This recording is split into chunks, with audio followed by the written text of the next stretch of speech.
Are Indian companies the biggest targets of cyber attacks globally? That seems to be the case if a new report is to be believed.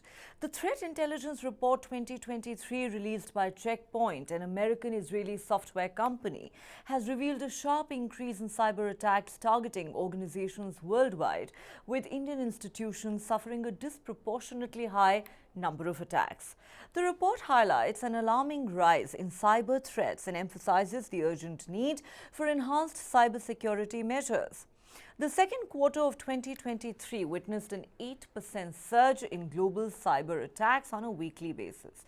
The report says while the disruptive impact of the Russian-Ukraine conflict on the cyber landscape has relatively reduced in recent months, the threat landscape has returned to the state of normality. This new normal is characterized by an increase in cyber attacks. And here's how challenging the situation is for Indian companies. In the last 6 months, a single Indian organization endured an average of 2,146 cyber attacks per week. This number significantly surpasses the global average of 1,239 attacks per organization. The sectors that suffered the most attacks in India are healthcare, education and research, government, in particular the military, and insurance. In fact, the education and research sector faced the highest number of attacks per week globally. A clear pointer to the urgent need for robust cybersecurity measures and sustained vigilance within the industry. What makes this challenge far more daunting, though, is the misuse of artificial intelligence.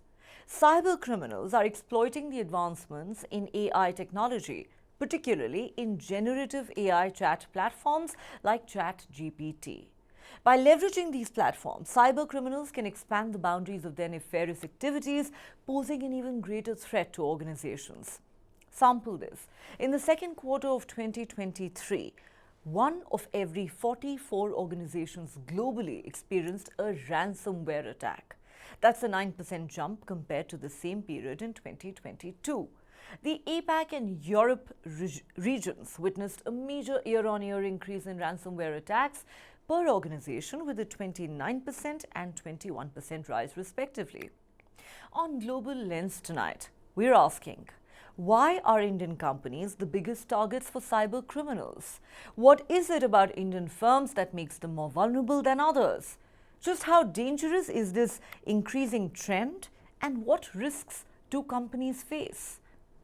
And what should the Indian government and organizations, both in the public and private sectors, do to address this growing challenge?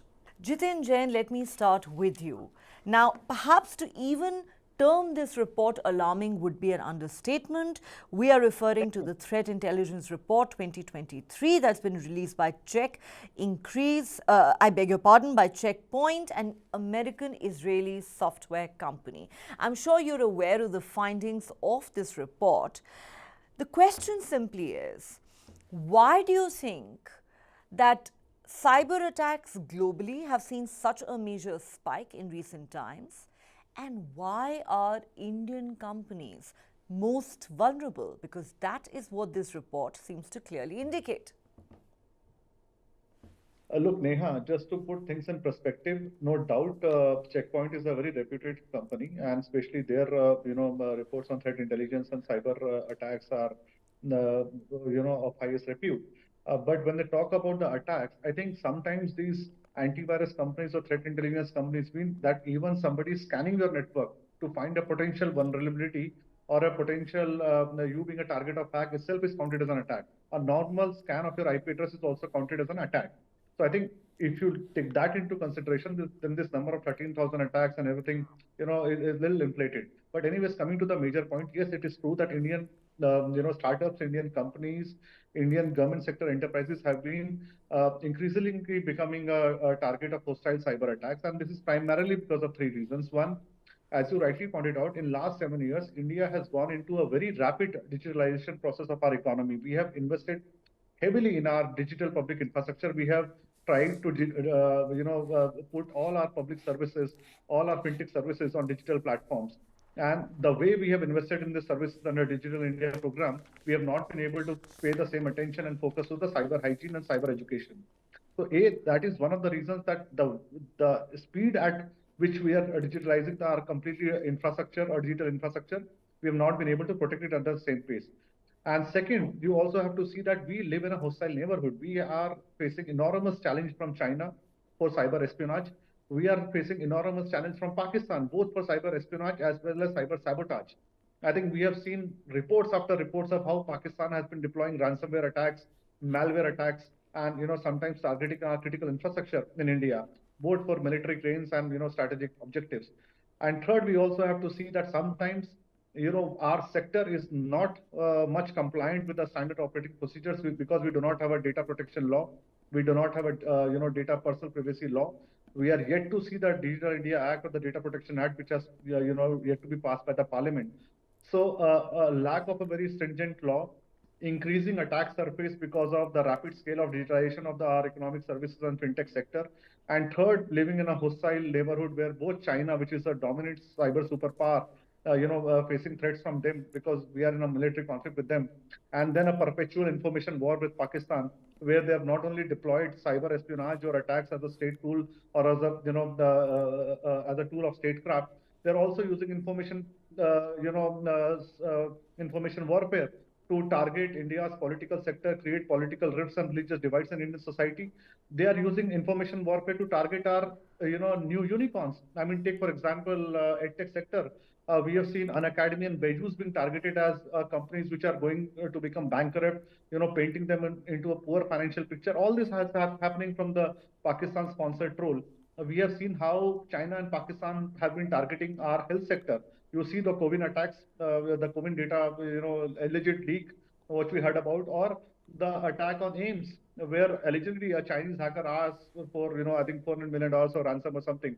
So let's not go into the figure or debatable issues. The point is that yes, we are facing persistent, continuous attack. We are at a perpetual war with Pakistan, and we are in a complete state of cyber war with China. And if you look at this in context, I think we are going to have a humongous challenge because best of our manpower is living for the Western enterprises. So we do not have the manpower, we do not have skilled resources. Our institutions are not strong, and we do not have a strong law. So I think that is why we are becoming an increasing target of this hostile cyber attacks. That is Neha. very comprehensively explained, and Jiten, it does look like India is facing a multi pronged cyber war. And this is no laughing matter because this is really something that poses a very serious danger to India at multiple levels. You talked in great detail about how India lives in a hostile neighborhood, whether it is Pakistan or cyber superpower China. There are challenges galore for India to deal with. Kanish Gaur, do you agree with Jitin Jain's assessment? He says primarily the growing digitalization that India has seen in the last few years has perhaps led to this sharp spike in cyber attacks on the Indian government and Indian organizations in general, coupled with the fact that we have hostile neighbors on both sides in Pakistan and China that are continuously engaged in sabotage or espionage or information warfare with India. And then, of course, we cannot ignore the fact that, whether it is our laws or our, infrastructure, they have lagged behind in many ways. What is your assessment of why Indian companies are such soft targets for cyber criminals?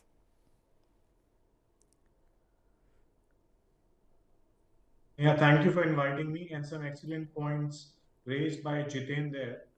We also must understand that India is rapidly getting digitized. The number of startups that have turned unicorns, the new startup ecosystem has rapidly increased post COVID. And we see a lot of tech based businesses which are growing. And for some of these businesses, cybersecurity is an afterthought. Once they are hit by a cyber attack, been compromised by a ransomware, been asked to pay a bounty through bitcoins, it is then they realize that they need to take cybersecurity more seriously. A lot of time, these companies reach out to people like me and Jitin once they are compromised and they have been hit very hard. It is at that point of time they start thinking about cybersecurity. Most of the cybersecurity work has to happen well in advance. It is primarily that the Indian mindset where something will bad will not happen to me or I don't need insurance. Similar is the case that has happened in cybersecurity. The interesting part is that cybersecurity is today getting weaponized by use of artificial intelligence and machine learning. Everyone is using generative AI. You could generate exploits. You don't need people to write exploits. You could generate exploits and weaponize this. And it is not just activists alone. There are multiple parties who are interested in this. There are countries who are running their economy through cybercrime. There are countries who have allowed organized hacking groups to work from their physical boundaries. There are companies which are paying hacking communities to do this on purpose. And there is also script kiddies who are doing it. So this space is getting crowded now. It is not just, certain hacking groups or communities which is getting organized. The cybercrime space is the third largest economy post US and China, and it is only going to increase further. What is clearly lacking in this country today is penalties and laws. We don't have a data protection law. We don't have any kind of mechanism where companies could be penalized if they get breached. Forget even informing CERT, they don't even want to inform their own employees if they get breached. If something like this happens in the US, they don't not only inform their company employees but their customers. They also report it to their Security Exchange Commission, and there are new laws coming. But in India, the penalties so far, if you get breached, are bare minimal. So one of the biggest issues is we need to have stronger regulations. We need to impose penalties and fines, like what EU is doing, the GDPR. We need to have a strong data protection law in place to ensure people take cybersecurity more seriously. That is the key need of the hour. We also need to upskill and train more cybersecurity professionals so we can defend our cyber frontiers. Oh, all right. You've made some important points too. Of course, people like you and Jiten for a long time have been talking about the need for India to have a data protection law. But clearly, we have a long way to go as far as that is concerned. Let me now bring in Saurabh Sanghvi at this point. Saurabh Sanghvi, you've heard Jiten Jain and Kanish Gaur. They both say that the fact that India has lax laws in this regard is a big part of the problem. There are simply not enough fines and penalties imposed in such cases of cyber attacks. But Kanishk is somewhat critical of Indian businesses and startups in particular. He makes the point that while India's startup ecosystem has exploded over the years, and most of these businesses are tech-based, for them, cybersecurity is simply not a priority. It is something that they are not willing to invest in, and they often end up paying a heavy price for it. Is that something you would agree with? As much as we talk about the need for the government to bring in more stringent laws and for us to have a data protection law and, for there to be stricter fines and penalties, it is also up to individual companies and businesses to secure themselves. And a lot of them have been, in a sense, found wanting on that front. Would you agree? Yeah. So Neha, my point is that many of the Indian businesses even don't or are not aware that there is something like cyber security which needs to be there. Right? What they simply do is that they just start the business, use the free services which are available, and don't invest in any of the, you can say, cyber technologies or any other tools which are available. So yes, I agree to the point that yes, Indian businesses are not investing enough. But another thing which I want to point is that there is a very much lack of awareness and lack of training which is there. That if you talk about big entities or big companies, there are proper training materials which are available. The employees are required to go through that. There are regular updations of it as well, and the employees are required to, I mean, again, give the exams, pass those exams as well, and then again further trainings are there.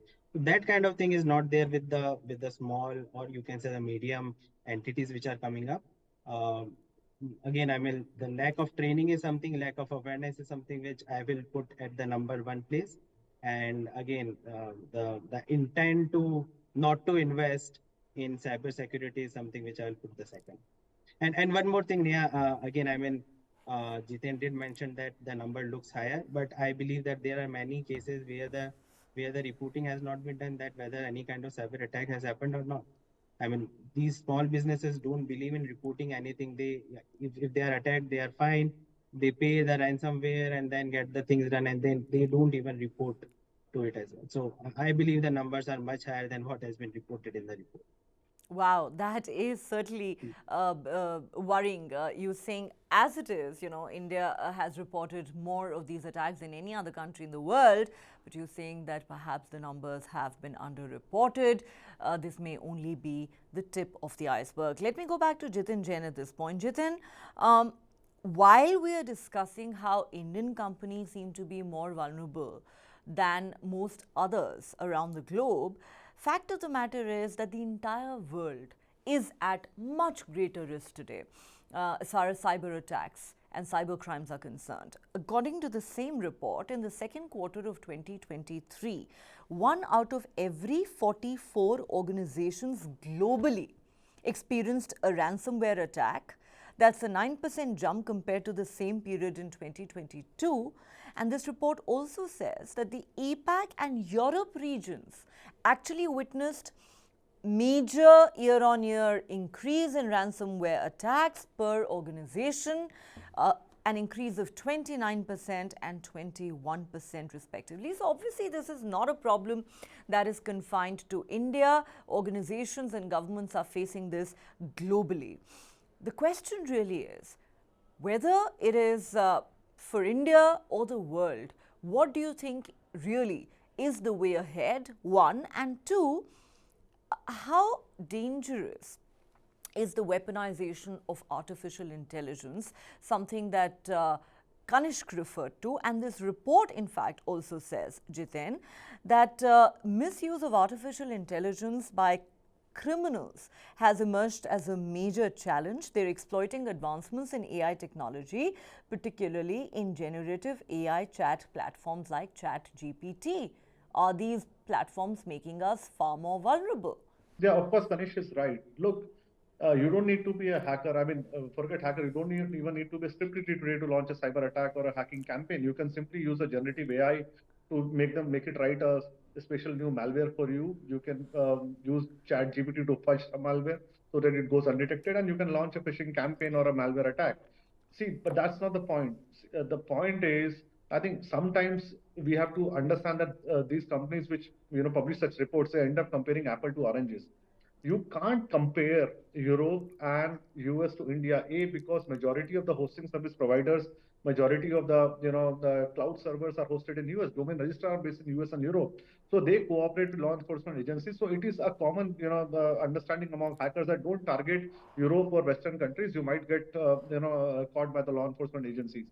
So they end up targeting countries like, in South Asia and Middle East. Now, they would not target China, not because they are less vulnerable or more vulnerable, because they don't understand the Chinese language. Caught in the middle is India, which is an English-speaking society, which where the technological landscape or the cyber landscape is increasing rapidly because of our growing investment in digital public infrastructure. So we are digitally more exposed to the hackers. We are more vulnerable, and we have got less skilled manpower. So in simple words to put, I think Indian cyber landscape is today like a Jurassic Park, where you have got Chinese dinosaurs roaming around, Pakistani dinosaurs roaming around, and government of India is trying to pay someone a forest guard roaming with a gun that if they can hunt some people down. But that does not solve the problem of cyber threats. I think what you need today is a very, very stringent cyber security law, not only the Data Protection Act or Data Privacy Act. We need a very we need a hello. We can hear you, Neha, can you hear me? Jitin. Go Yeah. ahead. So we need a very stringent data privacy law. We need a stringent data security law, and then we need huge investment into creating very highly skilled cybersecurity manpower. And third, we also have to understand that merely running Digital India campaigns and Startup India campaigns will not help our society today. The fruits of Digital India and Startup India campaigns are falling apart. We need to have a very consistent stay in India policy where our startups which are turning into unicorns, they don't leave India, they stay in India. Our talent, the best of our talents is leaving for the greener pastures, and we need to make them stay in India. Third, we also have to understand that cyber security or cyber attacks sometimes are not only about malwares or hacking campaigns or phishing campaigns. Sometimes they are carried out in the form of information warfare and propaganda to destabilize the economy, target a sector completely, which is what Pakistan is carrying out by defaming our enterprises in the oil sector like Adani's and Ambani's, publishing reports and putting them in a very bad light across different geographies, so that they get into trouble in different geographies because of some orchestrated campaign originating out of Rawalpindi and ISPR. Same is happening with our edtech sector, with our health sector. Beju's unicorn being targeted to show across the globe in poor light. Why? Because India should not become a Vishwaguru. Our startup which are turning into unicorns should not be able to dominate the global platforms. And it is happening when Chinese education industry is being destroyed by the Communist Party. So I think we have to be very careful that our startup sectors is not only a targeted of cyber espionage or hacking campaigns, they're also an equal target of information warfare campaigns.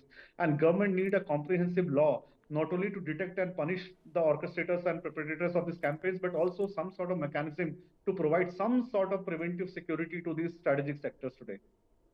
Interesting, and I liked that analogy you made, that cyberspace today is like Jurassic Park. Sounds scary, but a fascinating analogy indeed. And yes, India definitely faces the huge challenge of this relentless information warfare that's been waged by Pakistan and China, apart from, of course, the battles that our soldiers have to fight on the ground.